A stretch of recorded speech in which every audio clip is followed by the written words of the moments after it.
ผู้พิทักษ์สันติราษฎร์มีอำนาจนามระบือกฎหมายฝากบทเพลงคำนั้น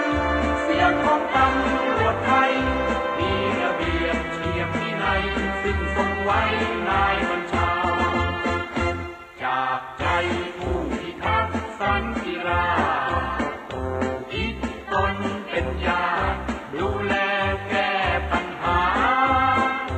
ปฏิญาณใจเราคิดเพื่อชาวประชาน้อมยังมีกายายืนเคียงข้างประชาชนปราบปรามสร้างความลมเย็นเช่นฝันฝ่าฟันแม้มีมารมาผจญเราจะทำเราจะทนเพื่อประชาชนทุกคนปลอดภัย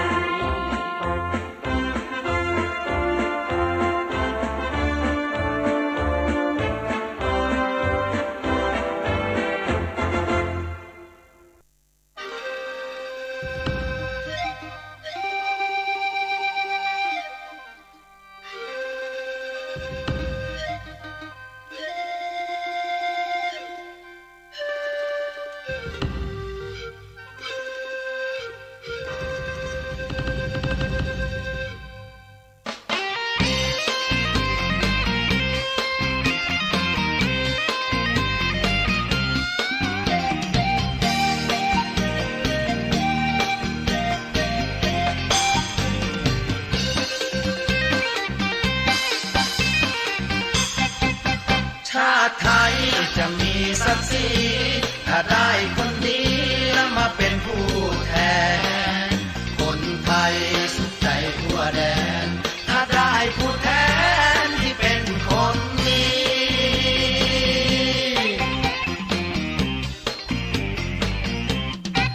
เดินตลาดยังเลี้ยวซ้ายและขวา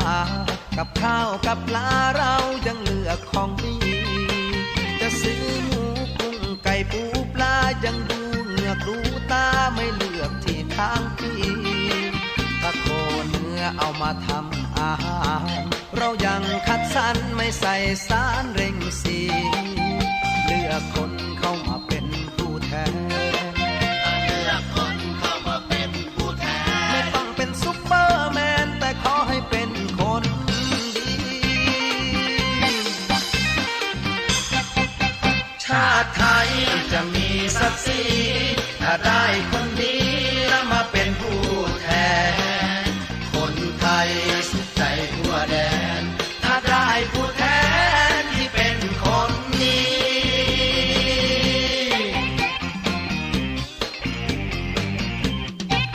ใครเอาเงินมาแจกจ่ายให้เราอย่ากาชื่อเขาเพราะเขาไม่ใช่คนดีเขาซื้อเสียงและเข้าไปทอนทุนบ้านเมืองว้าวุ่นก็เพราะไอ้คนพวกนี้ต้องเลือกคนที่นโยบายไม่ร่ำรวยก็ได้แต่ขอให้มีศักดิ์ศรีบ้านเมืองจะพัฒนาเราคงจะได้ลืมตาและเชิดหน้าสักที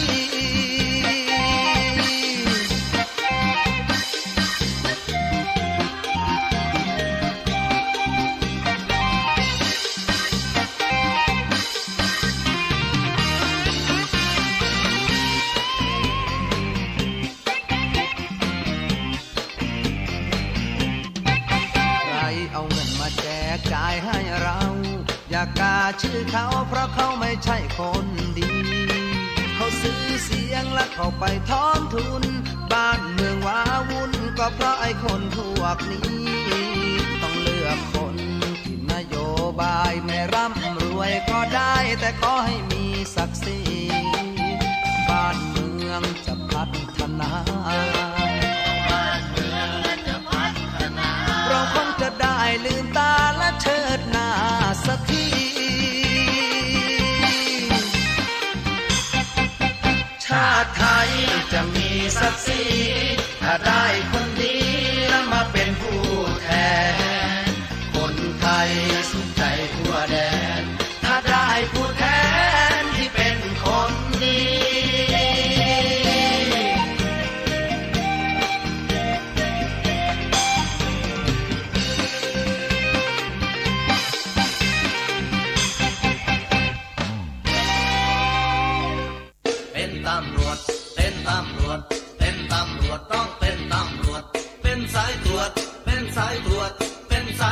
ต้องเป็นตำรวจเป็นสายสืบเป็นสายสืบเป็นสายสืบต้องเป็นตำรวจเป็นสายปราบเป็นสายปราบเป็นปราบปรามต้องเป็นตำรวจเป็นตำรวจเป็นตำรวจเป็นตำรวจต้องเป็นตำรวจสออวยสวยเอกสวยสวยสวยสวยสวยสวยทำดีได้ดีไม่รวยทำรวยสวยสามัคคีว่าจะเป็นนายพลกระเสือกกระสนซื้อโน่นซื้อนี่ซื้อเอกซื้อโทซื้อตรีซื้อพันแล้วก็ซื้อนายพลซื้อมากซื้อไม่ซื้อจนเป็นนายพลก็ต้องถอนทุนคืนสออวยสวยเอกสวยสวยสวยสวยสวยสวยทำดีได้ดีไม่รวยทำรวยสวยสามัคคีเป็นตำรวจเป็นตำรวจเป็นตำรวจต้องเป็นตำรวจเป็นสายตรวจเป็นสายตรวจเป็นสายตรวจต้องเป็นตำรวจเป็นสายสืบเป็นสายสืบเป็นสายสืบต้องเป็นตำรวจเป็นสายปราบเป็นสายปราบเป็นปราบปรามต้องเป็นตำรวจเป็นตำรวจเป็นตำรวจเป็นตำรวจต้องเป็นตำรวจทอไอไทยเอกไทยไทยไทยไทยไทยไทยปิกอัพ10 ล้อมอเตอร์ไซค์ขับไปไทยไปจ่ายไปไทยไปรับไปไม่อายมากมายคอควายเข้านาเทศกาลเมื่อไรตุกจีตุกไทยและปีใหม่สงกรานต์วันหยุดติดกันนานๆก็กลับบ้านด้วยมอเตอร์ไซค์กว่าจะถึงน้องคายขับไปไทยไปจ่ายไปพอไปถึงน้องคายไม่เหลืออะไรฝากใครสออวยสวยเอกสวยสวยสวยสวยสวยสวยทำดีแล้วได้ดีไม่รวยทำรวยสวยสามัคคีเป็นตำรวจเป็นตำรวจเป็นตำรวจต้องเป็นตำรวจเป็นสายตรวจเป็นสายตรวจเป็นสายตรวจต้องเป็นตำรวจเป็นสายสืบเป็นสายสืบเป็นสายสืบต้องเป็นตำรวจเป็นสายปราบเป็นสายปราบเป็นปราบปรามต้องเป็นตำรวจเป็นตำรวจเป็นตำรวจเป็นตำรวจต้องเป็นตำรวจหมอไอไม่เอกใหม่นายใหม่มารู้ไหมเลี้ยงนายรับนายส่งนายเอาใจละเจ้านายคุณนายทิศทางลมพัดทางใดก็ต้องก้าวใจเจ้านาย เทศกาลเวียนวนย้ายโยกเหตุผลและเส้นใครสายใครเส้นรอมอตอหรือไงลูกใครเมียใครสอสอคนไหนยิ่งเป็นยื้อแย่งแบ่งสายนายหน้าหัก5%ยิ่งใหญ่ยิ่งโตยิ่งเป็นยิ่งเซ็นแล้วก็ยิ่งได้เงินสออวยสวยเอกสวยสวยสวยสวยสวยสวยทำดีได้ดีไม่รวยทำรวยสวยสามัคคีเป็นตำรวจเป็นตำรวจเป็นตำรวจต้องเป็นตำรวจเป็นสายตรวจเป็นสายตรวจเป็นสายตรวจต้องเป็นตำรวจเป็นสายสืบเป็นสายสืบเป็นสายสืบต้องเป็นตำรวจเป็นสายปราบเป็นสายปราบเป็นปราบปรามต้องเป็นตำรวจเป็นตำรวจเป็นตำรวจเป็นตำรวจต้องเป็นตำรวจ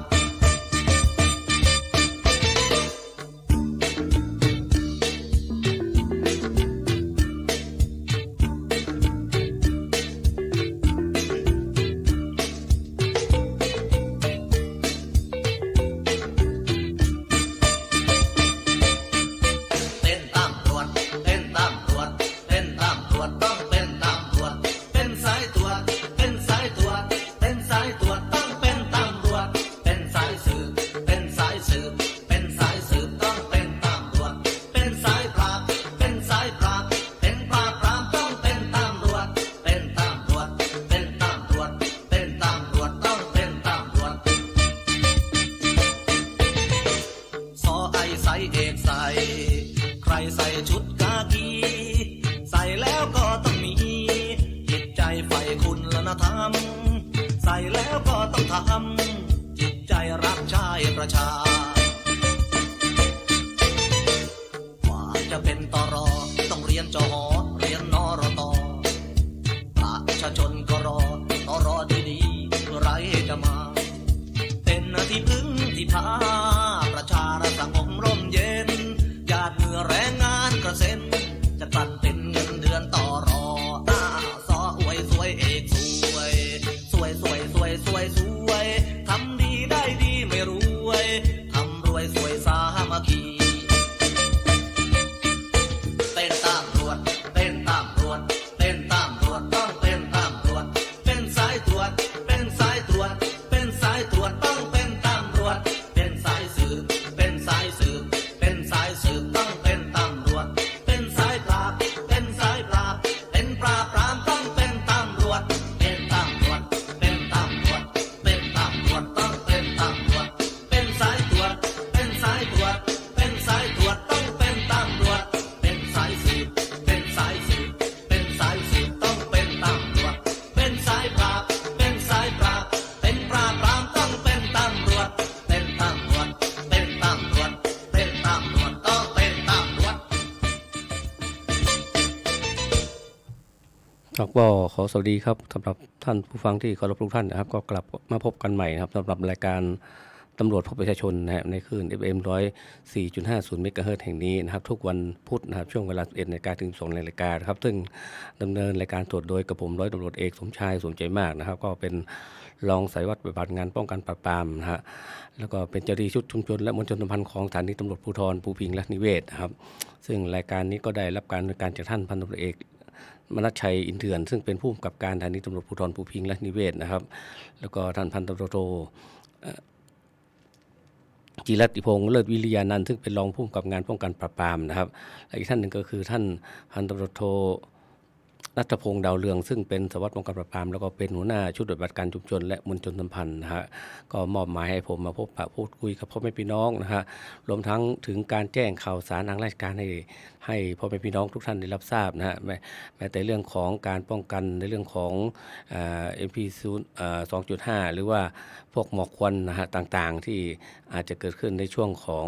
ปลายเดือนมกราคมถึงเดือนกุมภาพันธ์ต่างๆนะฮะซึ่งแต่ละปีก็รู้สึกว่าจะเป็นปัญหานะฮะถ้าเราไม่ช่วยกันนะครับเพราะฉะนั้นเราก็ต้องช่วยกันนะคนละไม้ละมืออย่างเช่นนะฮะมีประกาศของจังหวัดเชียงใหม่นะแจ้งมาให้ทราบว่าตั้งแต่วันที่1 มกราคมนะฮะถึง30 เมษายนนะฮะก็เป็นช่วงของการห้ามเผานะฮะใบไม้หรือว่าเผาป่าเผาเศษสิ่งใบไม้แห้งต่างๆนะเพราะฉะนั้นนะฮะเราก็ช่วยกันคนละไม้ละมือนะปฏิบัติตามคำสั่งของจังหวัดเชียงใหม่เพื่อที่ไม่ให้เกิดหมอกควันและไฟป่าแรงต่างๆเกิดขึ้นนะครับเพราะฉะนั้นนะฮะก็ขอความร่วมมือไปยังทุกท่านด้วยนะครับซึ่งการดำเนินการต่างๆเราก็ต้องร่วมไม้ร่วมมือกันทุกอย่างนะครับช่วงนี้นะครับช่วงของปีใหม่เทศกาลปีเก่า2564ก็ผ่านพ้นไปแล้วนะครับเรามาเข้าสู่ปีใหม่นะฮะพศ2565ซึ่งวันนี้ก็เป็นวันที่5ของเดือนมกราคมแล้วนะครับก็ถือว่าเดือนปีแต่ละอย่างแต่ละวันนี้ผ่านไปรวดเร็วมากนะครับสำหรับปีเก่านะฮะที่เราได้ทำสิ่งใดๆไว้นะฮะถ้าไหนเป็นสิ่งดีแล้วก็เก็บเอามาปฏิบัติประพฤติต่อในสิ่งที่ไม่ดีเป็นสิ่งที่ร้ายต่างแล้วก็ปล่อยทิ้งไปกับปีเก่านะครับแล้วสำหรับปีใหม่เราก็ปฏิบัติตัวใหม่ให้เป็นคนที่เรียกว่าทำความดีเข้าตัวเองเยอะๆนะเพื่อที่ผลความดีต่างๆก็จะได้กลับโหนคืนมาสู่ตัวเรานะครับเพราะฉะนั้นนะครับขอฝากมายังทุกท่านในเรื่องของเทศกาลส่งท้ายปีเก่าต้อนรับปีใหม่ที่ผ่านมาซึ่งผลที่ติดตามมานะครับก็เป็นเรื่องของเกี่ยวกับการแพร่ระบาดของไวรัสโควิด -19 นะครับซึ่งในจังหวัดเชียงใหม่ของเราก็มีเพิ่มขึ้นเหมือนกันนะครับเพราะฉะนั้นแต่ที่ให้แน่ๆนะครับก็ถ้าเราจะออกบ้านออกอะไรเราก็ต้องรู้จักป้องกันตัวเองโดยการปิดแมสใช้แมสปิดปากมันล้างมือนะเพราะว่าสถานทุกที่สถานที่ต่างๆนะแม้แต่ในเรื่องของธนาคารต่างๆร้านค้าต่างๆเหล่านี้เขาก็จะมีการเรียกว่าสแกนความร้อนต่างๆเพื่อดูร่างกายของเราว่ามีความร้อนเกินที่กว่าที่ว่ากำหนดไว้หรือไม่นะเพราะฉะนั้นนะฮะเราก็ต้องปฏิบัติตามในเรื่องของการป้องกันไวรัสโควิด -19 ด้วยนะครับปีที่เธอว่าหายจากเขาว่าพ่อแม่เธอพาไปขายเจ็บและช้ำต้องจำทนเพราะความจนบังคับจิตใจ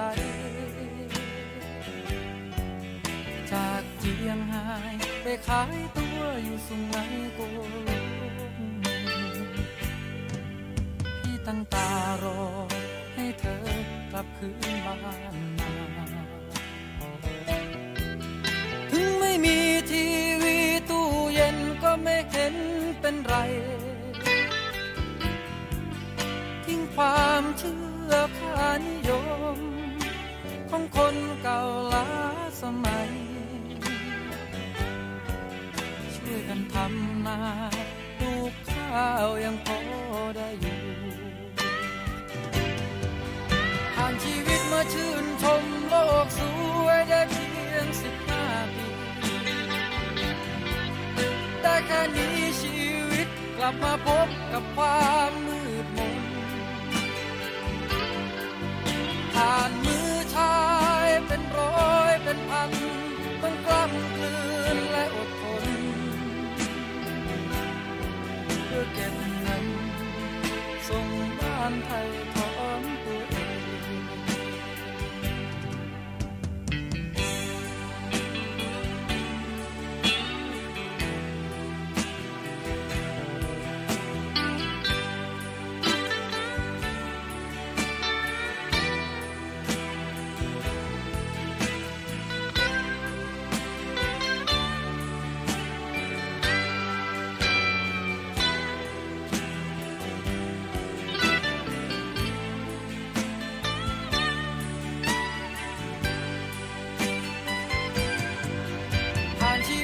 ชื่นชมโลกสวยได้เพียง15 ปี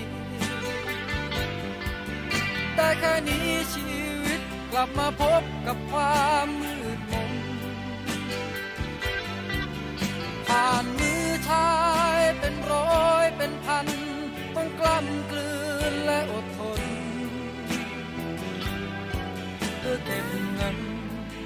ส่งบ้านไทยถอนตัวเองใครตั้งเกียรติเหยียดยามตัวเธอยังรักเสมอถึงเธอจะเป็นอย่างไรอยู่ทางนี้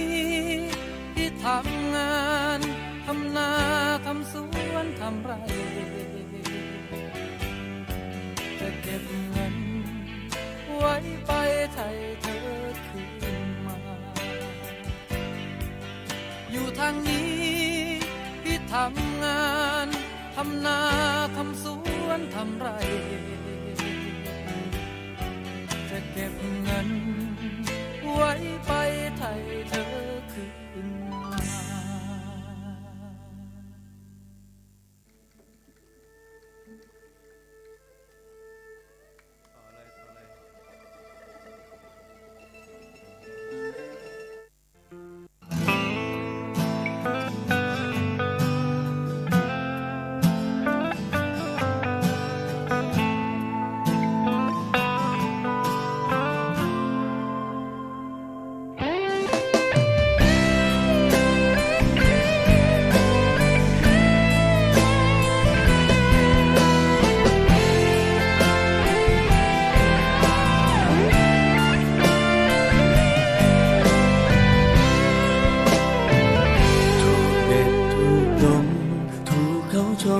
ดอกไม้ข้างทางมีใครหน้าไหนกันบ้างที่จะเห็นคุณค่าของเธอกี่คนมาแล้วที่เขาทำให้น้ำตาได้แล้วเขาทิ้งความเธอตื่นขึ้นมาไม่เจอแม้เงาเฝ้าปลอบตัวเองว่าสักวันจะพบรักจริงยอมพลีให้ทุกสิ่งแลกกับรักนี่คือมึนเมาท่ามกลางแสงสีเธอว่ามีรักแท้หรือเปล่าคุ้มไหมที่เอาความสาวมาแลกเอากับรักลมคือนางฟ้าในวงเราสวยยิ่งตอนเมาใครเขาก็อยากเจอ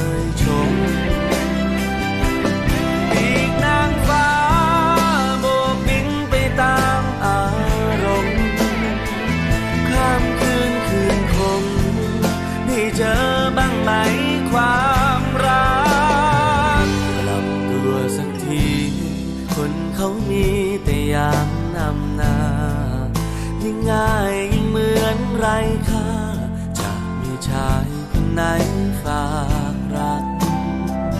มีแต่เปลืองตัวยิ่งถลำก็ยิ่งช้ำหนักให้จำไว้นะที่รักไม่มีรักแท้ในวงเรา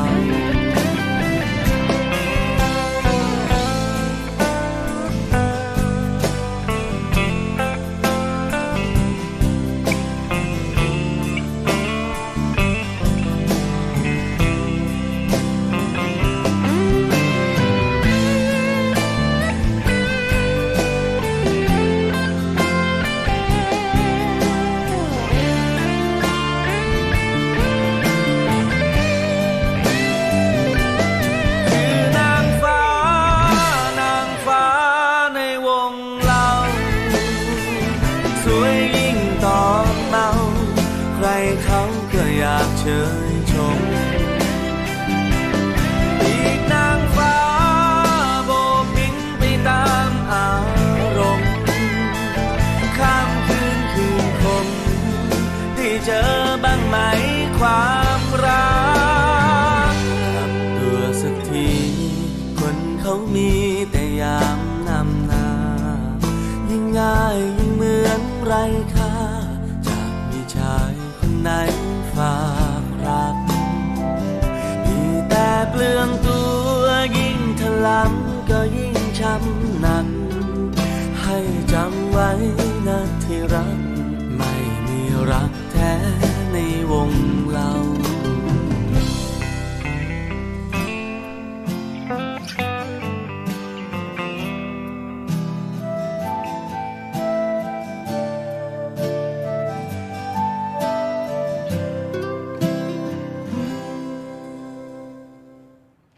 ครับก็ฟังเพลงกันไปคุยกันไปสำหรับรายการตำรวจพบประชาชนนะครับซึ่ง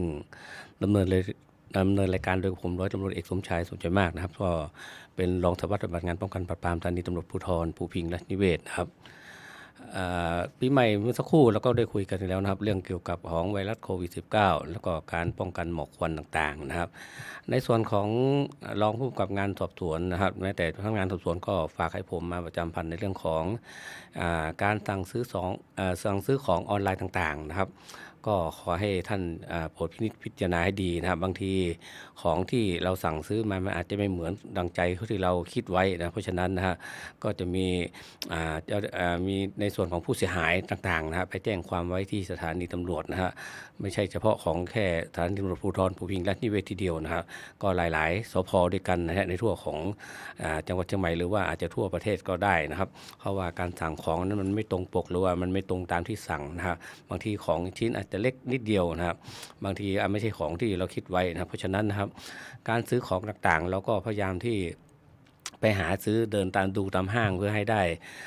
ตามแบบตามฉบับของเราที่เราต้องการเราสามารถเลือกเราสามารถต่อรองราคาต่างๆได้นะครับเพราะฉะนั้นจะเป็นสิ่งที่ดีกว่าเราซื้อในส่วนของออนไลน์นะครับก็อย่างที่ผมพูดไว้นะครับการเข้าห้างเข้าอะไรทุกที่นะฮะก็ต้องมีการตรวจวัดอุณหภูมิร่างกายแล้วก็มีการล้าง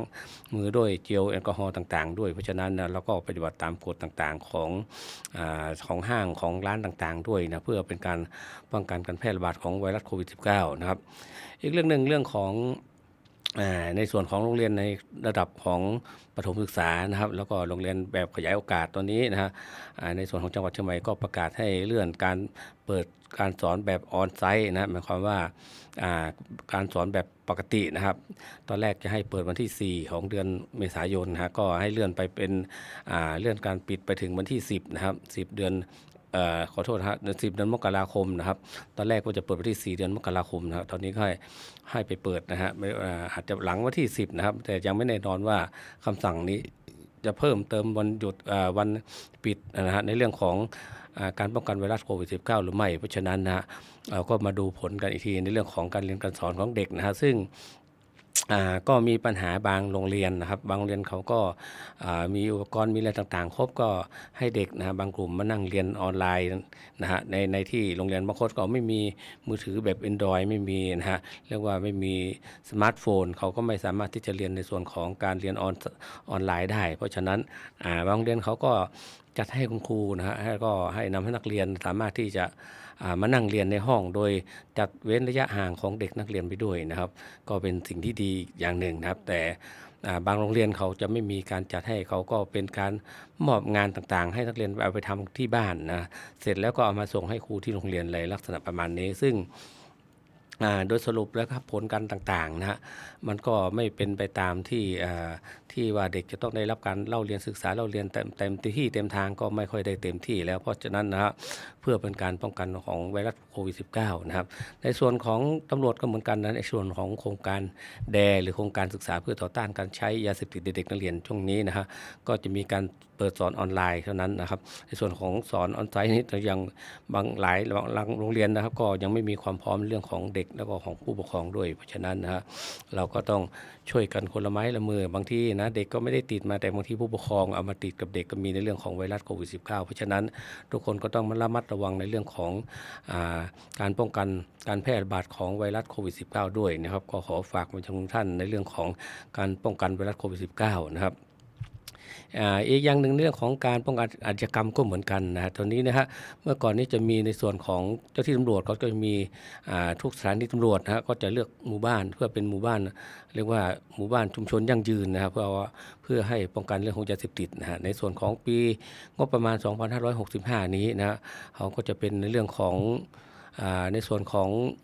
การหมู่บ้านป้องกันอาชญากรรมนะครับก็ใช้ในเรื่องของอาชญากรรมเข้ามาแทนนะครับซึ่งแต่ละพื้นที่ก็จัดเตรียมหมู่บ้านเพื่อที่จะเข้าดำเนินการแล้วนะเพราะฉะนั้นเราก็รอดูผลการปฏิบัติของเจ้าที่ต่อไปนะครับ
ทำหน้าที่พิทักษ์หัวเรา กลับจากงานบ้านช่องไม่มา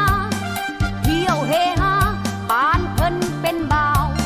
เงินเดือนออกไม่ถึงมือเราต้องตามเอาเลือดหัวสักทีมีเมียเก็บหรือเมียน้อยที่ไหนรีบรุดไปสืบสวนคดีได้หลักฐานและจัดการทันทีต้องไม่ปล่อยให้มันลอยนวลเจอจังละค่าหนังค่าเขาแบบนี้เราไม่ต้องสอบสวนตัดแล้วตอนค่อยปิดสำนวนตามกระบวนการยุติธรรมตำรวจไทยสร้างประวัติการตำรวจบ้านสร้างวีรกรรมตำรวจไทยพกปืนประจำตำรวจบ้านพกสากกระเบือได้ผัวดีพวกเราเชิดชูผัวเจ้าชู้ปราบไม่ให้เหลือผัวขี้เมาต้องเอาจักเชือสากกระเบือเพื่อผัวของเรา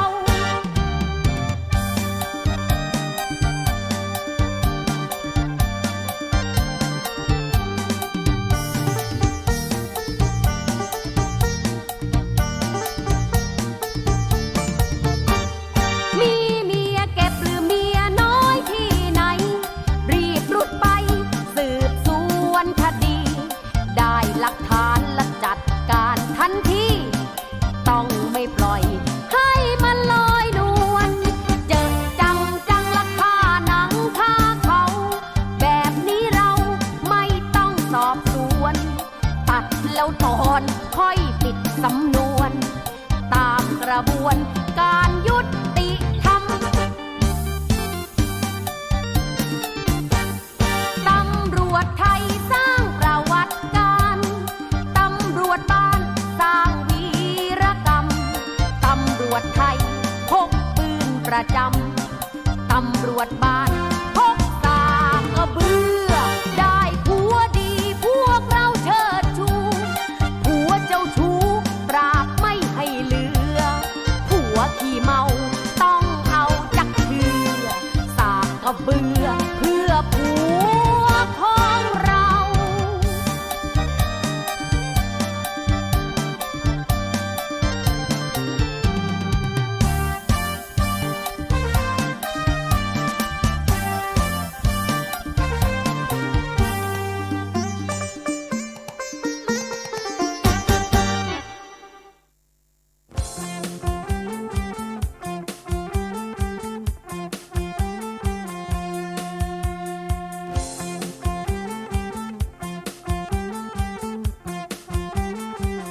เ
สาวมอนแม่เมยอยากเป็นเคยบ้านมอนพักหัวใจไว้ก่อนพักหัวใจพี่ชายไม่อายนะสาวมอนคนงามปั้นหม้อดินหม้อให้ใครเชิญซื้อหาดีจริงนะจ๊ะพี่จ๋าไม่ซื้อไม่ว่าแต่อยากให้อุดหนุนหม้อให้ที่ได้ประสบอบเนียนเนื้อละมุนได้เห็นว่านับเป็นบุญให้ฉันลงทุนนะแม่คุณสาวมอนปั่นหม้อดินและหม้อให้ปั่นหม้อดินและหม้อให้รักสาวมอนคนงาม ครับก็คุยกันไปฟังเพลงไปสนุกสำหรับรายการตำรวจพบประชาชนนะครับซึ่งพบกันทุกวันพุธนะครับช่วงเวลาตั้งแต่ 11 นาฬิกาถึง 12 นาฬิกานะครับเมื่อสักครู่เราก็ได้คุยกันเกี่ยวกับเรื่องของการสั่งซื้อของทางออนไลน์แล้วนะครับก็ถือว่าเป็นคดีที่พนักงานสอบสวนนะครับทุกคนก็พยายามนะติดตามหาผู้เรียกว่าผู้ ผู้กระทำความผิดนะครับก็บางทีก็เป็นเรื่องที่ยากนะเพราะว่าผู้กระทำความผิดบางทีก็ไม่ได้อยู่ในประเทศไทยของเราต้องสืบสาวเราเรื่องเอานะฮะกว่าจะได้ก็ต้องใช้เวลาบ้างนะครับก็ถือว่าถ้าเราทุกคนช่วยกันไม่ซื้อของต่างๆตามเรียกว่าสั่งซื้อของออนไลน์นะฮะหรือว่าบริษัทที่เราไม่เคยรู้จักก็ไม่ควรจะสั่งซื้อนะครับอีกเรื่องนึงก็คือเรื่องของการป้องกันในเรื่องของยาเสพติดนะครับก็เป็นที่รู้กันอยู่นะเรื่องของยาเสพติดนะครับก็ที่ผ่านมานะครับก็มีระดับของสารวัตรที่สพ.ฝางนะครับก็ได้เสียชีวิตจากการถูกผู้ลอบขนยาบ้านะครับจำนวน20 กว่าล้านเม็ดโอ้โหเยอะมากเลยนะครับก็ไม่รู้ว่าถ้าหลุดไปแล้วคนจะต้องถูกทำลายอีกสักกี่คนนะครับเพราะฉะนั้นก็ขอความร่วมมือมายังพ่อเป็นพี่น้องทุกท่านด้วยช่วยเป็นหูเป็นตาให้ทั้งเจ้าที่ตำรวจเจ้าที่ทหารเจ้าที่ฝ่ายปกครองต่างๆนะฮะแม้แต่เจ้าที่ของป้องกันปราบปรามยาเสพติดนะฮะแล้วก็สามารถดูพฤติกรรมต่างๆของคนใกล้ๆบ้านของเราว่าคนไหนมีพฤติกรรมที่ลักษณะคือเปลี่ยนรถใหม่อยู่บ่อยครั้งการงานอาชีพไม่มีเป็นชิ้นเป็นอันนะแต่สามารถที่จะเปลี่ยนรถแล้วมีรถมีคนเข้าบ้านเขาออกตลอดเวลาแล้วก็ร่ำรวยผิดปกติต่างๆนะฮะเราก็สามารถแจ้งข้อมูลต่างๆไปที่เจ้าหน้าที่ตำรวจโดยการโทรไปนะฮะศูนย์วิทยุนะก็คือ191นะครับก็ท่านสามารถจะโทรได้โดยที่ไม่ต้องเสียค่าโทรศัพท์แต่อย่างใดนะบางทีก็โทรไปที่สถานีตำรวจภูธรภูพิงค์และนิเวศก็053-21750นะครับหรือว่าถ้าเป็น191นี้นะครับเขาควบคุมทั้งจังหวัดเขาก็สามารถที่จะส่งข้อมูลต่างๆให้ในส่วนของผู้บังคับบัญชาเพื่อดำเนินการให้ส่วนของสืบสวนต่างๆนะครับเข้าไปสืบดูว่ามันเป็นลักษณะตามที่ท่านแจ้งไว้หรือเปล่านะครับท่านก็แล้วก็เขาก็จะปกปิดในชื่อของผู้ที่แจ้งนะฮะแจ้งในเรื่องของประวัติของผู้ที่ค้ายาต่างๆไว้ด้วยนะครับก็เก็บไว้โดยที่ท่านไม่ต้องได้รับอันตรายต่างๆนะครับก็เป็นประโยชน์กับท่านทั้งสองฝ่ายด้วยนะครับก็ขอขอบคุณมายังท่านด้วยนะครับในช่วงของส่งท้ายปีเก่าต้อนรับปีใหม่ปีนี้นะครับผมก็คิดว่าเราน่าจะช่วยกันนะฮะเรื่องของการป้องกันปราบปรามอาชญากรรมและยาเสพติดด้วยนะครับทั้งเรื่องของการป้องกัน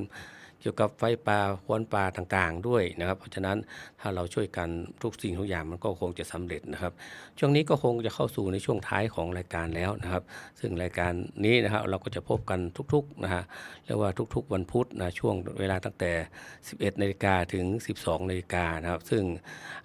รายการนี้นะครับก็ถ้าผมไม่ติดภารกิจใดๆผมก็จะมาพบกับพ่อแม่พี่น้องนะฮะทุกท่านตลอดนะฮะไม่ว่าจะเป็นในเรื่องของการพูดคุยแจ้งข่าวสารให้ท่านทราบนะฮะซึ่งน้องๆบางคนก็สอบถามช่วงนี้นะฮะในส่วนของเจ้าที่ตำรวจก็ใกล้เปิดรับสมัครเรียบร้อยแล้วก็มีการใกล้จะสอบกันแล้วนะฮะบางท่านบางคนก็อ่านหนังสือนะฮะเพื่อเตรียมตัวที่จะไปสอบนะครับสำหรับวันพุธนะวันพุธที่5ในเดือนมกราคมนี้นะครับในพศ2565นี้นะในส่วนของผมร้อยตำรวจเอกสมชายสมใจมากนะครับก็แล้วก็พันตำรวจเอก มนัสชัยดินเถื่อนซึ่งเป็นผู้กำกับงานป้องกันผู้กำกับสถานีตำรวจภูธรภูพิงค์ราชนิเวศแล้วก็ท่านพันตำรวจโทจิรัติพงษ์เลิศวิริยานันท์นะครับซึ่งเป็นรองผู้กำกับงานป้องกันปราบปรามและอีกท่านหนึ่งก็คือ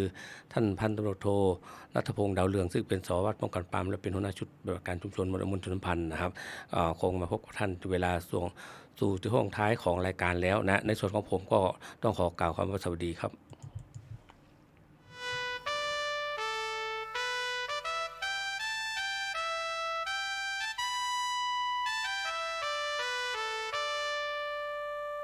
ผมพลตำรวจอุดรรักดีขออนุญาตกล่าวความในใจครับผม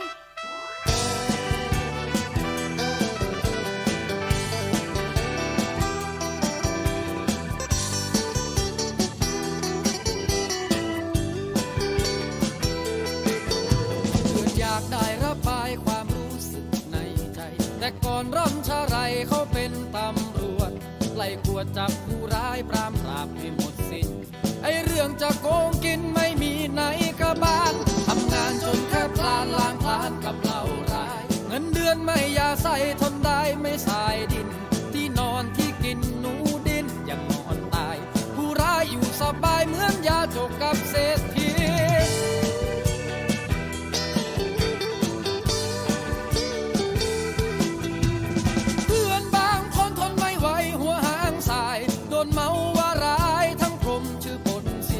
ความรักความศรัทธาประชาชนโบยบินเหยียดยามเพียงได้ยินตำรวจฉันปวดใจโอ้วิงวอนมาในน้ำตำรวจดีทั้งหลายตำรวจเลวจงเข้าใจหันไปทำความดีทุกคนล้วนทุกคนเพราะสังคมทุรนรายมีนรกในใจอย่าไปซ้ำเติมกัน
ยืนหยัดมุ่งหน้าไปปกป้องประชาชีพ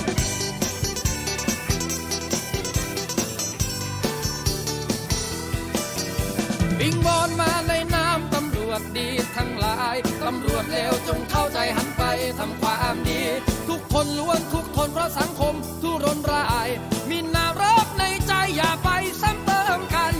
เพื่อนบางคนทนไม่ไหวหัวหางสายโดนเมาว่าร้ายทั้งกลมชื่อปนสิ้นความรักความศรัทธาประชาชนโบยบินเหยียดยามเพียงได้ยินตำรวจฉันปวดใจทุกสังคมมีคนดีเลวปนกันตัวฉันก็มุ่งหวังผู้คนได้เข้าใจหนึ่งมือถือกฎหมายหนึ่งมือถือปืนไฟยืนหยัดมุ่งหน้าไปปกป้องประชาชียืนหยัดมุ่งหน้าไปปกป้องประชาชียืนหยัดมุ่งหน้าไปปกป้องประชา